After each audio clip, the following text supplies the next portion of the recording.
అందరికీ నమస్కారం అండి. ఇక్కడ విచ్చేసిన మీడియా మిత్రులందరికీ, పాత్రికేయులకి అందరికీ, అలానే స్టేజ్ మీద ఉన్న నందమూరి బాలకృష్ణ గారికి thank you so much Babu. First Waltair Veerayya జరుగుతున్నప్పుడు వంశీ గారు నా దగ్గరికి వచ్చి డైరెక్ట్గా అడిగిన ఒకటి మాట, నీ సినిమా రిజల్ట్తో నాకు సంబంధం లేదు, నేను బాలయ్యబాబు గారితో సినిమా చేయాలి అని స్టార్ట్ చేశారు. అక్కడి నుంచి ఎప్పుడు కలిసినా బాలబాబు గారి గురించి మాట్లాడుకుంటూ ఉండేవాళ్ళం. సినిమా రిలీజ్ అయిపోయింది, తర్వాత మళ్ళీ బాలకృష్ణ గారితో ఓ రోజు మీటింగ్ అని చెప్పారు వంశీ. సరే ప్రిపేర్ అయ్యా. నాకు అంతకుముందు ఫస్ట్ టైం నేను బాలకృష్ణ గారిని కలిసింది ఒక 4-5 years బ్యాక్ ఎక్కడో పూరి జగన్నాథ్ గారి ఆఫీస్లో ఒక న్యూ ఇయర్కి Jan 1st రోజు పూరి గారు కాల్ చేసి, బాబీ నువ్వు అర్జెంటుగా రా, నీకు ఒక ఎక్స్ట్రాడినరీ పర్సన్ని పరిచయం చేయాలి అన్నారు. పేరు చెప్పలా. నేను చాలా ఉత్సాహంగా కార్ వేసుకొని వెళ్ళిపోయాను. న్యూ ఇయర్ రోజు పైకి వెళ్ళేసరికి సడన్గా ఒక వ్యక్తి చాలా సింపుల్గా కూర్చొని చాలా నార్మల్గా క్యాజువల్గా మాట్లాడుతూ అందరినీ నవ్విస్తున్నారు. అక్కడ చూస్తే బాలయ్యబాబు గారు. నాకు గుండెల్లో డంగ్ డంగ్ డంగ్ డంగ్ అని వెళ్ళి కూర్చున్నాను. చాలా కూల్గా మాట్లాడారు. ఆయన సెన్స్ ఆఫ్ హ్యూమర్ ఆ రోజు ఫస్ట్ టైం నేను చూసా. మనం చాలా వింటుంటాం బాలయ్యబాబు గారి కోపం, బాలయ్యబాబు గారు సీరియస్గా ఉంటారు, అది ఇదని. ఇవన్నీ అన్స్టాపుల్ బిఫోర్. తర్వాత అన్స్టాపుల్ స్టార్ట్ అయిన తర్వాత దానికి ముందుగా తేజు గారికి థ్యాంక్ యూ. బాలయ్యబాబు గారిని దగ్గరగా చూసిన వాళ్ళకే తెలుస్తుంది ఒరిజినల్ బాలయ్యబాబు గారు ఎంత కూల్గా, ఎంత సెన్సిబుల్గా ఉంటారు, ఎంత జాయ్ఫుల్గా ఉంటారు, ఎంత ఫ్రీడమ్ ఇస్తారనేది. అదైన తర్వాత మళ్ళీ వంశీ గారితో పాటు నేను ఒకరోజు ఫైనల్గా ఒక మంచి రోజున బాలయ్యబాబు గారిని కలిసినప్పుడు మాట్లాడుకుంటూ ఆయన ఫస్ట్ నాకు 3 options ఇచ్చారు. నేను సార్ అని పిలుస్తుంటే, బాబీ నువ్వు 3 options ఇస్తానమ్మా, 3 ఒకటి చూస్ చేసుకో అన్నారు. ఏంటి బాబు? ఏంటి సార్ అన్న. Call me bro, Bala and one more thing, Bala bro, okay 2, Bala or bro, ఈ 2 ఒకటి సెలెక్ట్ చేసుకో అంటే నేను బాలా బ్రో బాబు 3 ఒకటి సెలెక్ట్ చేసుకో అన్నారు. నేను వెంట బాబు అన్న, బ్రో అల్లేలో బాలా అల్లేలో. సో అక్కడి నుంచి స్టార్ట్ అయింది బాలబాబు గారితో. సో ఆ రోజు కథ గురించి తక్కువ మాట్లాడుకున్నాం. ఫస్ట్ ఏం చేశారంటే ఆయన నన్ను చాలా కూల్గా, నేను ఇలా ఉండబోతున్నాను త్రూఅవుట్ సినిమాకి అనేది అర్థమయ్యేలాగా నా ముందు ఆయన ఉన్నారు. చాలా గ్రౌండెడ్, చాలా కూల్గా. అసలు బాలకృష్ణ గారు ఆల్మోస్ట్ 2 hours కూర్చుంటే ఇంత కూల్గా ఉంటారా అని ఒక పాజిటివ్ ఎనర్జీ. నిజంగానే ఆరా అని మాట్లాడుతుంటాం కదా, మనం ఆ ఆరాని చాలా రేర్గా చూస్తుంటాం, టెంపుల్స్లో ఉంటుంది. నేను ఆ రోజు విట్నెస్ చేశాను ఒక ఆరాని. ఆయన మాట్లాడుతుంటే, ఆయన ముందు కూర్చున్నప్పుడు తెలియకుండానే ఒక వైపు, మనలో ఏదైనా చిన్న భయాలు ఉంటాయి, అన్నీ పోతున్నాయి. అక్కడి నుంచి మొదలెట్టి కథ కంటే ముందు బాబీ మనం ఏం చేద్దాం అని మాట్లాడుతూ ఆయన ఇస్తున్న ఫ్రీడమ్తో ఆదిత్య 369లో ఉన్న ఒక విజువల్ చూపించారు ఆయన.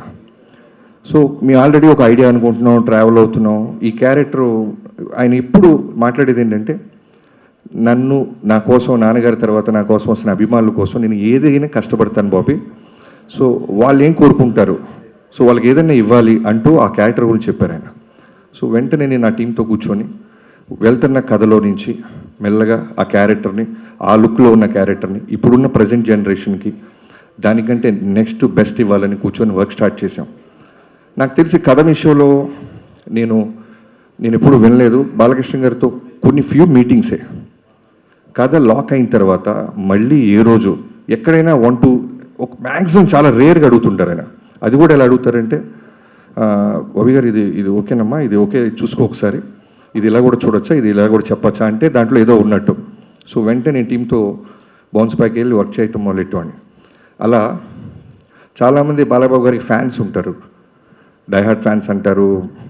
నేను వర్క్ చేసినప్పుడు నేను రాసిన ఒకే ఒక పదం, ఆయన గురించి నేను తెలుసుకున్న తర్వాత రాసిన ఫస్ట్ డైలాగ్, ఒకడెవడో అంటాడు సినిమాలో, ఇతనికి శత్రువులు ఎక్కువ అని. దానికి బాలకృష్ణ గారి చేత ఒక మాట చెప్పించా, అరే ఓ సిఐ సాబ్ హమ్కో దుష్మన్ కమ్, జాన్ దేనే వాళ్ళ ఫ్యాన్స్ జాదా హై. సో అది నిజంగా బాలయ్యబాబు గారితో పనిచేస్తే ఫ్యాన్ అవటం కాదు, లవ్లో పడిపోయి అడ్మైరర్ అయిపోయి మనం ఫాలోవర్ అయిపోతాం. అంటే ఒక సినిమా రన్నింగ్లో ఉన్నప్పుడు నాకు ఏ రోజు కూడా మళ్ళీ ఈ హీరోతో ఇమీడియట్గా చేయాలి, మళ్ళీ కథ రెడీ చేయాలని ఏ రోజు అనిపించలే. ఫస్ట్ టైం నా కెరీర్లో మళ్ళీ బాలకృష్ణ గారితో మళ్ళీ దీనికంటే బెస్ట్ కథ చేయాలని ఆలోచనలు మొదలని. అలాంటి బాలయ్యబాబు గారు ఆరా అది. ఎంత ఫ్రీడమ్ ఇస్తారంటే ఇవాళ రోజున డాకు మహారాజ్ గురించి అందరూ పొగుడుతున్నా విజువల్స్ బాగున్నాయి, యాక్షన్ బాగుంది, అన్నీ బాగున్నాయి అంటున్నా. దానికి కారణం ఆయన ఇచ్చిన ఫ్రీడమ్. ఎంత అట్మాస్ఫియర్ ఇప్పిస్తారంటే డైరెక్టర్గా, అది నాకు ఆనందం కన్నా విపరీతమైన బాధ్యతని బరువును పెంచేసింది. ఈయన ఇంత నమ్మేస్తున్నారు వాళ్ళని. అంటే లిటరల్గా చెప్తున్నాను, ఓ డైరెక్టర్ వెళ్తున్నప్పుడు ఆయన సిగరెట్ కూడా తాగరు. అంటే ఆయనకున్న స్టార్డమ్కి, ఆయనకున్న ఆరాకి, ఆయనకున్న ఫిల్మోగ్రఫీకి. నాకు 6వ సినిమా నేను దాక్కుని వెళ్ళాల్సి వచ్చేది. ఆయన నన్ను చూసి సిగరెట్ పడేస్తారు, వెంటనే లెగిసి మాట్లాడతారు, డైరెక్టర్ గారు వస్తున్నారు సైలెంట్గా ఉండండి అంటారు. ఇలాంటి ఒక ఒక ఒక సూపర్ స్టార్డమ్ ఉన్న హీరో ఎందుకు గాడ్ ఆఫ్ మాసెస్ అయ్యారు, ఇవన్నీ నేను దృష్టిలో పెట్టుకొని ఏదో ఒక విధంగా ఇంత ఫ్రీడమ్ ఇస్తున్నారే, ఇంత గాడ్ ఆఫ్ మాసెస్ హీరో నా చేతిలో ఉన్నారు కదా, మనం బెస్ట్ ఇవ్వాలి అని ఇప్పటిదాకా నేను గర్వంగా చెప్తున్నాను. ఇంకా వర్క్ చేస్తూనే ఉన్నాను, చేస్తాను కూడా. ఈ సినిమా జాన్ 12న ఒక టీం అందరం కలిసి, ఇది నా ఒక్కడి కృషి కాదు, హానెస్ట్గా చెప్తున్నాను, ఒక సైన్యంతో.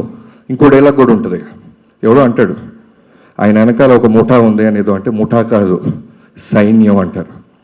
సో అలాంటి ఒక సైన్యం స్టార్ట్ చేస్తే డిఓపి విజయ్ కార్తిక్ కన్నన్ గారు. నేను జైలర్కి ముందే ఒకసారి ఇప్పుడు మాట్లాడాము, నేను వంశీ గారు. అంటే ఏమైపోయిందంటే వంశీ గారు తను కూడా అంతే, చాలా చాలా అంటే బాలకృష్ణ గారికి బెస్ట్ ఇవ్వాలి బాబీ, బెస్ట్ ఇవ్వాలి బాబీ అనేది మనోడు ఎప్పుడు కలిసినా. సో విజయ్ కార్తిక్ కన్నన్ గారి గురించి అడగంగానే వెంటనే టచ్లోకి వెళ్ళి ఆయన పిలిపించి కథ చెప్పడం జరిగింది. సో విజయ్ గారిని ప్రాజెక్ట్లో తీసుకురావడానికి ఫస్ట్ నేను థ్యాంక్స్ చెప్పాల్సింది వంశీ గారితో పాటు ఈక్వల్గా తేజు గారికి. సో నేను తేజు గారికి చెప్పి ఫిల్మోగ్రఫీ అంతా పంపించి, నేను వంశీ గారు ఇలా అనుకుంటున్నాం, ఒక కలర్ ప్యాలెట్ మారుద్దాం, నాన్నగారిని అందంగా చూపించాలి. నా స్వార్థం ఏంటంటే బాలకృష్ణ గారిని ది బెస్ట్ లుక్ ఇచ్చాడు బాబీ అనిపించాలి తేజు గారు అంటే. వెంటనే నాన్నగారితో మాట్లాడి విజయ్ గారి ఫిల్మోగ్రఫీ చూపించగానే ఇమీడియట్గానే యాక్సెప్ట్ చేశారు. సో జనరల్గా ఒక సినిమా అయిపోతుంటే మనం చాలా పనులు అయిపోయినట్టు ఉంటుంది, కానీ ఈ సినిమాకి చాలా ఎమోషన్గా ఉంది. ఒక బెస్ట్ డిఓపితో పనిచేశాను, ఒక బ్రదర్ అనాలా, తమ్ముడు అనాలా, అన్న అనాలా. అంటే ఒకసారి ఎప్పుడో నాకు ఎక్కడో ఒక సేయింగ్ విన్నా, ఒక సినిమా డెలివరీ చేయాలంటే 24 క్రాఫ్ట్స్ ఒక డైరెక్టర్కు ఉన్న విజన్ని వాళ్ళు కూడా అలానే చెడగొట్టకుండా ఇమాజిన్ చేయాలి. బెటర్ చేయకపోతే పర్వాలేదు కానీ చెడగొట్టకూడదు. సో విజయ్ గారితో మొదలెట్టి నేను కథ అనుకున్నది ప్రతిరోజు, అంటే షూటింగ్కి జనరల్గా వచ్చే డిఓపిస్ని చూస్తాం, కానీ రైటింగ్ కూడా వచ్చేవాడు విజయ్ గారు. నాతో పాటు కూర్చుండేవాళ్ళు, నాతో పాటు వాదించేవాళ్ళు, ఎన్నో మాట్లాడుకునేవాళ్ళం. చాలా గుడ్ సోల్.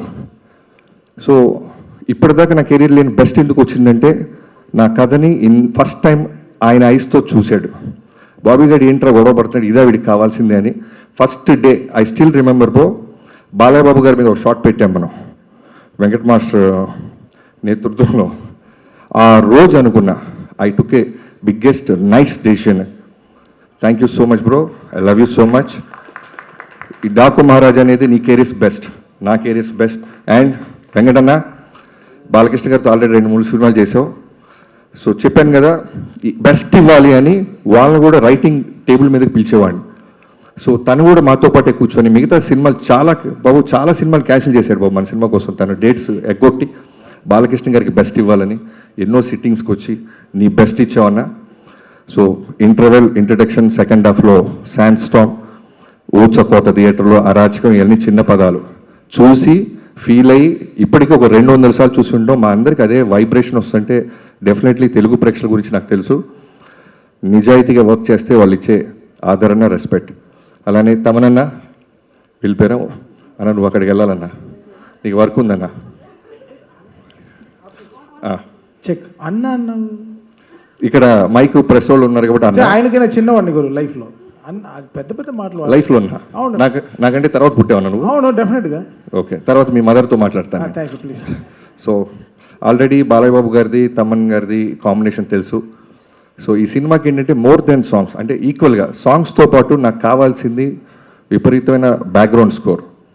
బాలయ్య బాబు గారి మీద మేము తీసిన విజువల్స్ అయి ఉండొచ్చు, మేము ఖర్చు పెట్టిన లొకేషన్ సెట్స్ అయి ఉండొచ్చు, సాలిడ్ ఒక ఇంగ్లీష్ బీజిఎమ్స్ ఏదో ఉండాలి. ఎక్కడో తమిళ సినిమాలు చూసి మనం వాళ్ళ రెఫరెన్స్లు మనం వింటున్నామే, మనవి కూడా రెఫరెన్స్లు అవ్వాలి కదా, మన సినిమా ఎందుకు అవ్వకూడదని తమన్ గారిని కలిసాం. సో తమన్ గారు నిజంగా చెప్తున్నాను, ఇందాక నేను బాలబాబు గారు అదే మాట్లాడుకుంటున్నాం, స్పీకర్ అంత పెద్ద స్పీకర్ నేల మీద పడింది. సో థియేటర్లలో జాగ్రత్త, స్పీకర్ల కింద కూర్చున్నోళ్ళు జాగ్రత్త, మేమైతే బాధ్యతలం కాదు. అంత బెస్ట్ ఇచ్చావన్నా.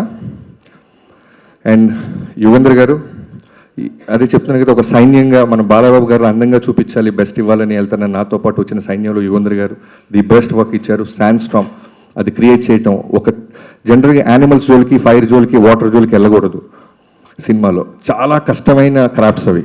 ఎగ్జాక్ట్గా మనం అచీవ్ చేయలేకపోతే ఇప్పుడు వస్తున్న సోషల్ మీడియా చూస్తున్నాం, ఖాళీగా ఉన్న వాళ్ళందరూ దాని మీద పడిపోతారు.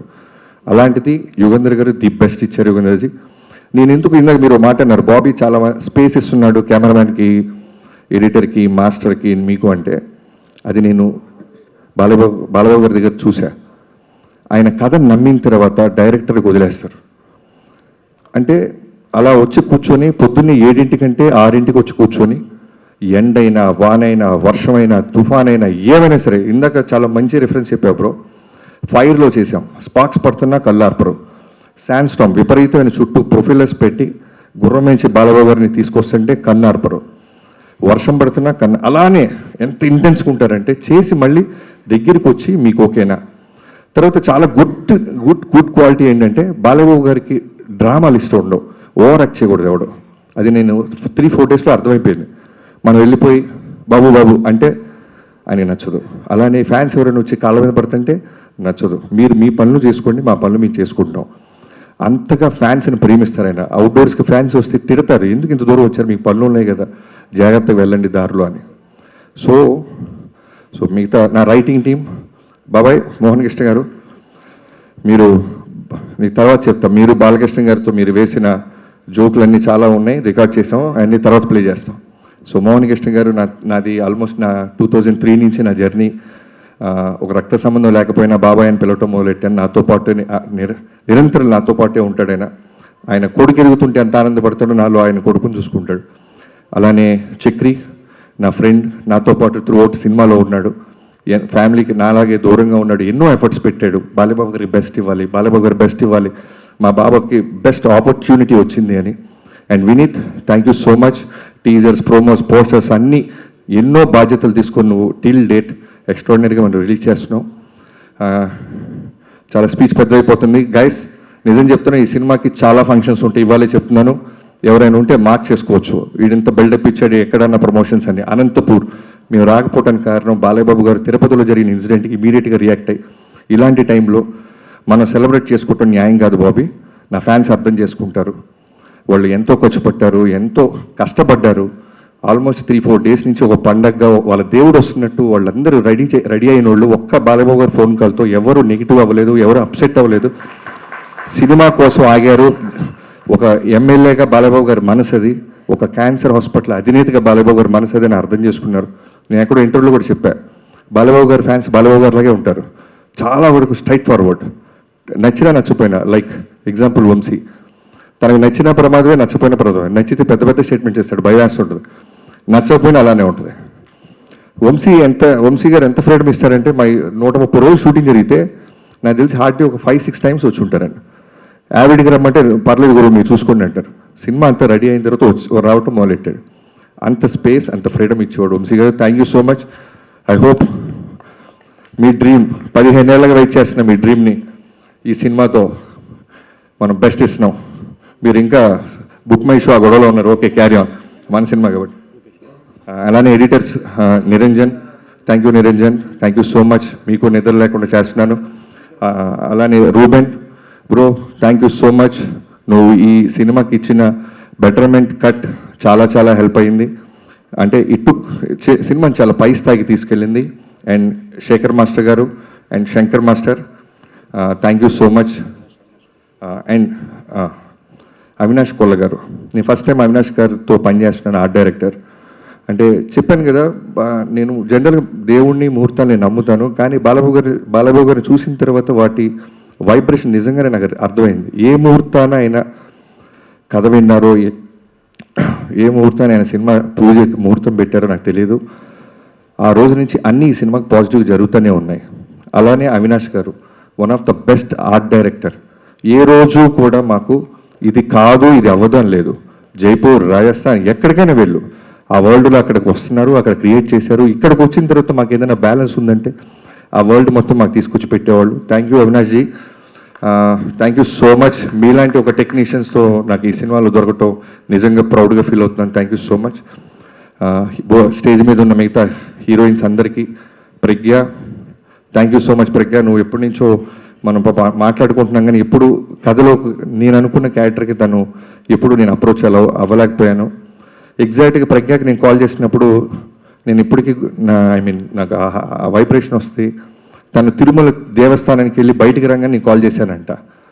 సో ఒక సినిమాకి మంచి జరగాలంటే అన్నిటినీ ఆ దేవుడు భగవంతుడు ఇస్తాడనటానికి ప్రజ్ఞ ఒక one of the example. Thank you Pragya. Okay, thank you. అలానే శ్రద్ధ, ఈ సినిమాలో నీ క్యారెక్టర్ గురించి ప్రీ రిలీజ్ ఫంక్షన్స్లో తక్కువ మాట్లాడాలి, ఎందుకంటే I can't reveal it, but you are the best, the best చేసావు. ఎంత ఓపిక్గా ఎన్ని సైన్లైనా సరే డైరెక్టర్ గారికి మీకు ఓకేనా, చిన్న వాయిస్ పెంచాలన్నా, డౌన్గా మాట్లాడానన్నా, thank you so much. And Urvashi అనగానే జనరల్గా సాంగ్స్ కోసం పిలుస్తారు, ఐటమ్ సాంగ్ చేసి పంపిస్తారు, ఇలా అనుకుంటున్న ఊర్వశిని మేము నిజంగానే ఈ సినిమాలో ఒక కీ క్యారెక్టర్గా వాడాం. చాలా చాలా అందంగా చూపించాం, చాలా బాగా చేసిన అమ్మాయి. Thank you Urvashi. ఈ సినిమాతో నువ్వు ఇంకా పెద్ద సినిమాలు చేస్తావని నేను నమ్ముతున్నాను. అండ్ ఈ సినిమాలో చాలామంది క్యాస్టింగ్ కూడా ఉన్నారు, లైక్ చాందిని చౌదరి, తను హీరోయిన్గా చేసినా సరే మేము ఒక ఇంపార్టెంట్ క్యారెక్టర్ ఉందనగానే మా సినిమా పట్ల, బాలయ్యబాబు గారి పట్ల ఉన్న రెస్పెక్ట్కి తను యాక్సెప్ట్ చేసి సినిమాలో చిన్న క్యారెక్టర్ అయినా చేసింది. అండ్ బాబీ డియోల్ గారి గురించి చెప్పాలంటే, మేము ఏదైనా డెసిషన్ తీసుకునే ముందు ఫస్ట్ వన్స్ మేము లాక్ అయ్యే ముందు నేను, వంశీ గారు, బాలయ్యబాబు గారి దగ్గరికి వెళ్ళినప్పుడు ఒక 4-5 పేర్లు చెప్తుంటే ఆయన వెంటనే సడన్గా బాబీ డియోల్ కరెక్ట్ బాబీ అన్నారు. నాకు బాబీ డియోల్ 100% కరెక్ట్ బాబీ గారు, ఒకసారి మీరు ఆలోచించండి, మీరు చెప్తున్న ఈ క్యారెక్టరేషన్కి, ఆర్క్కి పర్ఫెక్ట్గా ఉంటాడు, ఇమీడియట్గా మీరు టచ్లోకి వెళ్ళండి, లేట్ చేయొద్దు అన్నారు. సరే మేము 2 రోజులు టైం పడుతుంది, మళ్ళీ కాల్ చేశారు, బాబీ మీరు వెళ్ళారమ్మా బాబీ డియోల్కి టచ్లోకి, బాబు రేపు వెళ్ళండు, లేదు త్వరగా వెళ్ళండి, నా ఇంటెన్షన్ చెప్తుంది ఈ సినిమాకి తాను అన్నారు. సరే వెళ్ళాం, కథ చెప్పాం, ఇమీడియట్గా ఈ సెట్ ఓకే. అది మేము చెప్పిన కొన్నాళ్ళకి యానిమల్ సినిమా రిలీజ్ అయ్యి బ్లాక్ బస్టర్ అయింది. సో అప్పుడు అర్థమైంది బాలబాబు గారు ఎక్కడ ఆయనకి సెన్స్ చేశారు, ఈ సినిమాకి చాలా న్యాయం చేస్తాడు బాబీ. ఆ తర్వాత వెళ్తే అంటే డేట్స్ అలాట్ అవ్వటం కష్టం అవుద్ది, చేయొచ్చు బాబు డియోల్ గారు, కానీ మేము అనుకున్న డేట్స్కి వస్తాడో రాడో అని ముందే పంపించారు. సో బాబు డియోల్ గారు ఈ సినిమాలో ఆఫ్టర్ యానిమల్ చాలా చాలా చాలా స్ట్రాంగ్ క్యారెక్టర్ చేశాడు, చాలా చాలా బాగా చేశాడు. Very very very good soul person, బంగారం, పేరుకి విలన్ అయినా సరే చాలా బంగారం. Thank you Bhabhiji. తను కూడా నిన్న మాట్లాడాడు, ఈ సినిమాకి చాలా ఫంక్షన్స్ ఉంటాయి నాకు అర్థమవుతుంది Bobby, I definitely come to Anantapur అన్నారు. వీఆర్ లుకింగ్ ఫార్వర్డ్ బాబీ గారు. అండ్ ఎవరైనా మర్చిపోతే నాకు క్షమించాలి. ఇక్కడ స్టేజ్ మీద నాకు రాగానే ఇందాక కొంతమందిని చూస్తే మనకి జనరల్గా చిన్న పోలీసు చూడగానే దొంగకి చిన్న భయం ఉంటుంది, అలా భర్త గారిని చూస్తే నాకు చిన్న చలక్గా పెట్టింది. ఎందుకంటే బాలయ్య గారు కథ ఓకే అన్నారు, క్యారెక్టర్ ఏదో ఆయనకి పెద్ద కథ కూడా వింటారు, ఆయన ఒక క్యారెక్టర్, ఫ్యాన్స్ ఎలా మనల్ని ఎక్స్పెక్ట్ చేస్తుంటారు వాటి మీద ఫోకస్ చేస్తారు. ఓ రోజు ఎప్పుడు తేజు గారు టచ్లోకి వచ్చి బాబీ గారు ఒకసారి కథ విందామా అన్నారు. బాలయ్యబాబు గారు ఓకే అన్నారు, పిల్లలదే ఉందని సరదాగా వెళ్ళిపోయా, కథ చెప్పడం మొదలెట్టా. అంతా అయిన తర్వాత నవ్వారు, అన్నీ అయిపోయిన తర్వాత మెల్లగా పిన్ పాయింట్ స్టార్ట్ చేశాడు భర్త గారు. నాకు లోపల అర్థమవుతుంది, అమ్మో చాలా మాస్టర్లాగా ఉన్నాడు బాబు అని. కొంతమంది అడుగుతుంటే అర్థమైపోద్ది, అడగాలి కదా అని అడుగుతారు, బట్ మనం రెస్పెక్ట్ ఇస్తాం, చాలా విన్నట్టు వినయంగా నటిస్తాం. కానీ సీరియస్గా చెప్తున్నాను బ్రదర్, ఆ రోజు నువ్వు అడిగిన పాయింట్స్ నిజంగానే చాలా ఎక్స్ట్రాడినరీ క్వశ్చన్స్ అడిగాడు. సో అవన్నీ నేను వచ్చి టీంతో, నాకున్న అలవాటు ఏంటంటే వెంటనే ఎవరు అడిగినా సరే నేను ఎందుకు అడుగుతున్నారు కామన్గా ఈ పాయింట్ అని వచ్చి టీంతో కూర్చొని నా టీంతో వర్క్ చేస్తాను. అలా వర్క్ చేసిన తర్వాత చాలా బెటర్మెంట్స్ జరిగినాయి. ఆ తర్వాత ఎప్పుడో తేజు గారికి నేను టీజర్ ఏదో రెడీ అయింది చూస్తారా అంటే భర్త గారు కూడా వస్తున్నారన్నారు. మళ్ళీ టెన్షన్, అమ్మో వస్తున్నా, ఇప్పుడు ఆల్రెడీ సినిమా తీసేసాం చూసేమంటారా. రాగానే సర్ప్రైజింగ్గా ఒక అరగంట సినిమా చూపిస్తే తెగ ఎంజాయ్ చేశారు, ఆయన నవ్వుతూనే ఉన్నారు. ఆ రోజు ఫిక్స్ అయిపోయా, ఈ సినిమా బ్లాక్ బస్టర్. ఎందుకంటే ఆయనలో మాస్ ఆడియన్స్ ఉంటాడు, చాలా చాలా చాలా సెన్సిబుల్, లైక్ అమీర్ ఖాన్ గారి గురించి వింటుంటాం, చాలా రూటెడ్గా పాయింట్స్ పట్టుకుంటారు. సో అలాంటి ఆడియన్స్ ఉన్నారు. సో థ్యాంక్ యూ భరత్ గారు, మీకు సినిమా నచ్చిన రోజు నేను ఫిక్స్ అయ్యి నేను నిజంగా గర్వంగా ఆ రోజు నుంచి కొత్త కారుకి అడ్వాన్స్ కూడా ఇచ్చా. భరత్ గారికి నచ్చిందంటే ప్రపంచానికి నచ్చిందని. సో థ్యాంక్ యూ తేజు గారు, thank you so much. Suma గారు థ్యాంక్ యూ, క్షమించాలి ఇంకేమైనా మర్చిపోతే. నిజంగానే మిక్సింగ్లో ఇంకొక చిన్న వర్క్ ఉంది, నేను బయలుదేరాలి. బాబు థ్యాంక్ యూ సో మచ్. నా లైఫ్లో ఈ cinema Daaku Maharaj with NBK గారు 109 నా లైఫ్లో మర్చిపోలేను. నేను జనరల్గా పెద్ద పెద్ద స్టేట్మెంట్స్ ఈను, తొడలుగా కొట్టను. మీకోసం స్టేజ్ మీద సక్సెస్ రోజు తొడ కొడతా బాబు. తొడ కొట్టే సినిమా తీసాం, మిమ్మల్ని అందంగా చూపించాం, మిమ్మల్ని ఎమోషనల్గా చూపించాం. బాలబాబు గారిలో ఎంత మంచి నటుడు ఉన్నారో మనకు తెలియంది కాదు. సో బాబీ సైడ్ నుంచి ఎక్కడో రవ్వంతా నేను నా సైడ్ నుంచి ఏదో తీసుకురావాలి. బాలబాబు గారితో అందమైన కాస్ట్యూమ్స్ వేయించాలి, బాలబాబు గారితో అగ్రెసివ్ యాక్షన్ చేయాలి. చాలామంది నా ఫిల్మోగ్రఫీలో సినిమాలు చూసి ఇంట్రో బాగా తీస్తావు ఇది అంటారు. సో బాలకృష్ణ గారితో చేస్తున్నప్పుడు నాకేమైపోయిందంటే, నేను మా పాపతో సింగపూర్ వెళ్ళాను 2 years బ్యాక్. నిజంగా ఫస్ట్ టైం లైఫ్లో ఒక పెద్ద జూ ఉంది, సింహాన్ని చూసా. అంటే భయం ఆశ్చర్యం రెండుకి వెళ్ళినాయి. ఓ సింహం ఎంత ఉంటుందా, అది చాలా సైలెంట్గా చూస్తుంటుంది సింహం. మామూలు మిగతా యానిమల్స్లో గొడవ చేయదు, అటు ఇటు జంప్, సెటిల్డ్గా అలా చూస్తుంది. అది అలా ఫాలో అవుతుంది నన్ను, నేను కార్లో ఉంటే. సో దాన్ని చూసినప్పుడు ఏ అయితే వైబ్రేషన్ వచ్చిందో బాలయ్య గారు చూసినప్పుడు అదే వైబ్రేషన్ ఉండేది. చాలా కామ్గా ఉంటారు ఆయన. నువ్వు ఏమి ఇచ్చినా సరే యుద్ధానికి రెడీ అంటే రెడీ అవుతుంది ఆ సింహం. లేదు సైలెంట్గా ఉండంటే సైలెంట్గా కూర్చొని అలా వాచ్ సర్కస్ అలా చూస్తుంటుంది. బట్ మేము డీల్ చేసింది సర్కస్లో సింహాన్ని కాదు, అడవిలో సింహంతో ఒక అద్భుతమైన ఆట ఆడాం. ఆ ఆట Jan 12th రాబోతుంది. మిగతా వాళ్ళందరికీ పేరు ఎవరైనా మర్చిపోతే నాకు క్షమించాలి. Thank you so much.